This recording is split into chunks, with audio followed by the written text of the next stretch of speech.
कौन है UP budget पेश करने वाले सुरेश खन्ना? हनुमान भक्त, 36 साल से कोई चुनाव नहीं हारे, Guinness book of the world record में नाम दर्ज। यूपी के वित्त मंत्री सुरेश खन्ना लगातार 9वीं बार उत्तर प्रदेश का बजट पेश कर रहे हैं। आइए जानते हैं सुरेश खन्ना कौन है और उनका राजनीतिक सफर कैसा रहा। साथियों नमस्कार, आप देख रहे हैं स्टॉक प्रॉफिट इंडिया। चैनल में पहली बार आए हैं तो सब्सक्राइब जरूर करें। तो शुरू करते हैं आज के वीडियो की। योगी सरकार आज 2025-26 का बजट पेश कर रही है। बजट करीब 8 लाख करोड़ का हो सकता है। यह यूपी के इतिहास का सबसे बड़ा बजट होगा, जिसे यूपी के वित्त मंत्री सुरेश खन्ना पेश करेंगे। उनके नाम सबसे ज्यादा बार बजट पेश करने का रिकॉर्ड है।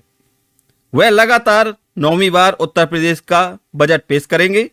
सुरेश खन्ना का जन्म यूपी के शाहजहांपुर जिले में 1953 में 17 नवंबर को हुआ था। इनके पिता का नाम श्री रामनारायण खन्ना और माता का नाम क्रांति देवी था। सुरेश खन्ना जी की शुरुआती पढ़ाई लिखाई शाहजहांपुर में हुई। यहाँ के जीएफ कॉलेज से उन्होंने ग्रेजुएशन किया और 1977 में लखनऊ यूनिवर्सिटी से एलएलबी की डिग्री हासिल की। सुरेश खन्ना छात्र जीवन से ही राजनीति में सक्रिय हो गए थे। 1980 में लोकदल से उन्होंने चुनाव लड़ा, लेकिन इस चुनाव में पराजय का मुंह देखा और 1985 में वो बीजेपी में शामिल हो गए। 1989 में पार्टी ने उनको शाहजहांपुर से उम्मीदवार बनाया, जिस पर खरा उतरते हुए सुरेश खन्ना जी ने जीत का परचम लहराया। इसके बाद साल दर साल बुलंदियां छूती गए।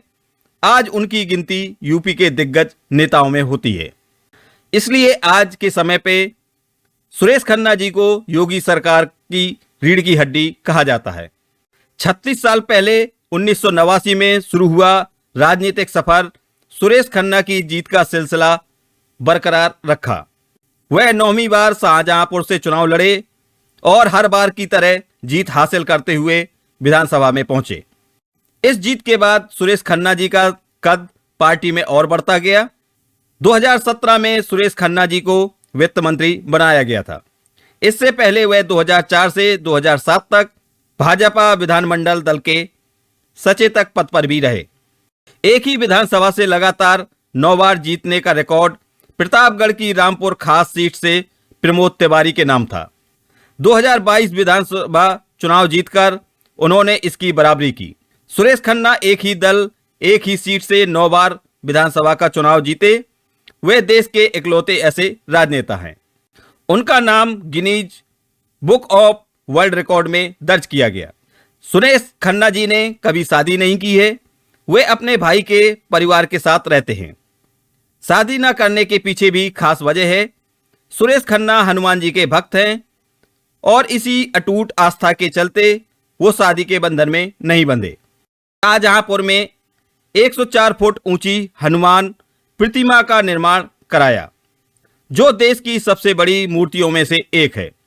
2025 तक उनकी संपत्ति 1.7 करोड़ रुपए है, जो कि उन्होंने चुनाव के वक्त बताया था।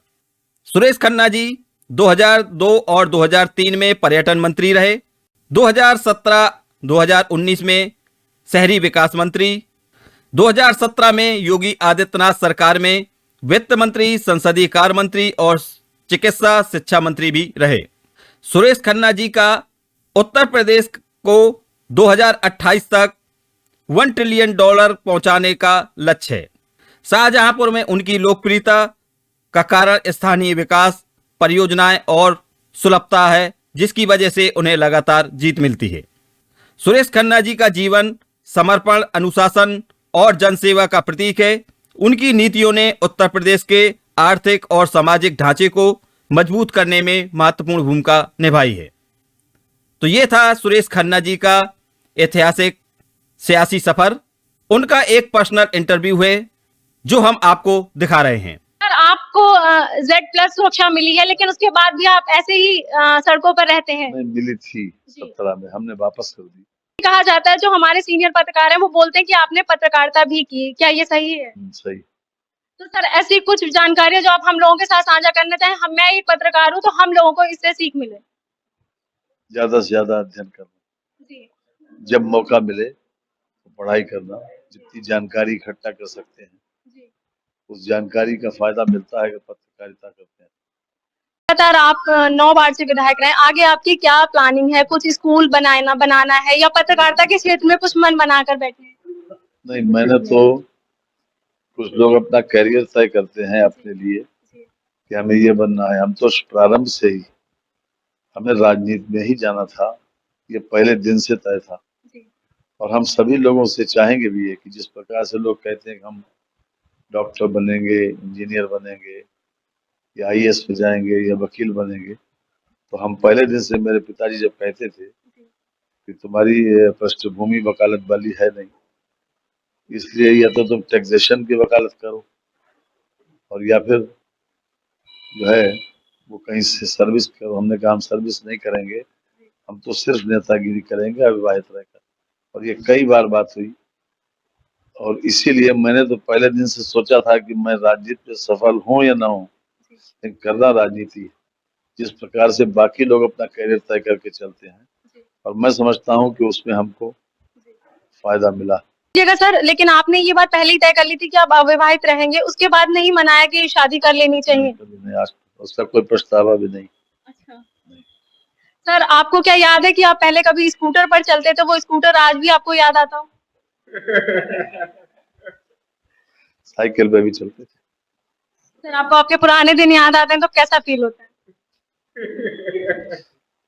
कैसा क्या, ठीक है। एक ये चीज तो आदमी का, देखिए, परिवर्तन आदमी की जिंदगी के साथ चलता है और हर आदमी की जिंदगी में परिवर्तन आता है, तो इसलिए कोई स्वाभाविक बात है, नेचुरल है।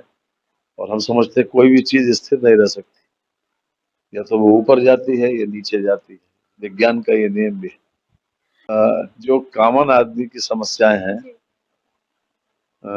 वो अभी भी, मतलब ये सही है कि हमारे प्रधानमंत्री जी ने, योगी जी ने बहुत कुछ किया है, खासतौर से जो डाउन ट्राडन्स हैं, जो बिलो पॉवर्टी लाइन है, जो गरीबी रेखा के नीचे रहते हैं, लेकिन अभी भी पूरे माहौल को सुधारने की बहुत बड़ी आवश्यकता है।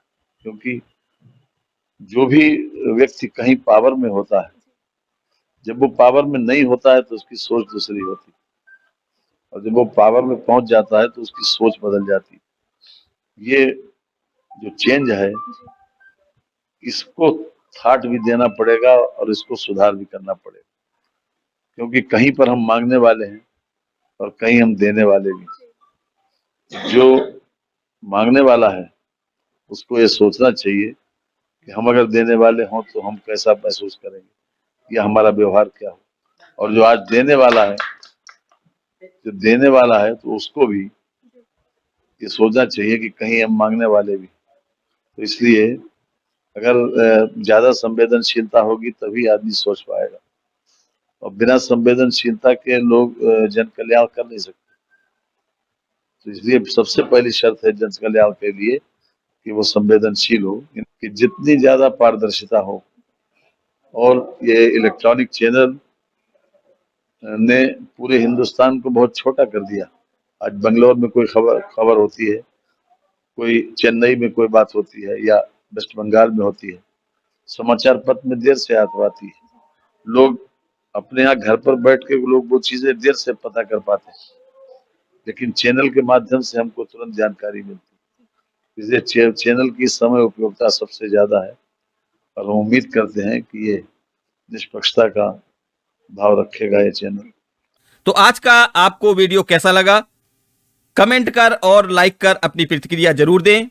मिलते हैं नेक्स्ट वीडियो में न्यू इन्फॉर्मेशन के साथ। तब तक के लिए बाय बाय, टेक केयर।